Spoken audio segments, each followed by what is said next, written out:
Taigi, sveiki visi, su jumis aš Degameris ir šiandien parodysiu, kaip reikia naudotis Keep a Bottle. Taigi, jeigu jums to reikia, žiūrėkit toliau šitą video.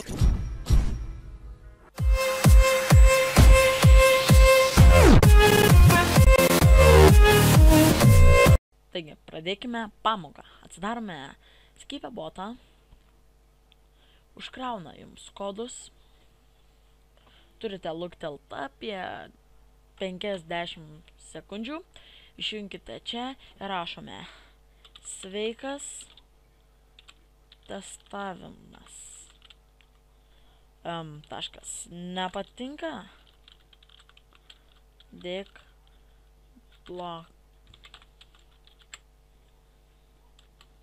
Ir skliausiuose galime parašyti bot. Bet čia nebūtina, čia dėl to, kad nemanytų, jog siuntinėjo. Ir spaudžiame įsiųsti. Ir atidarome. Ir va, išsiunčia sveikas testavimas, nepatinka, dėk blok. Taigi, įsiuntė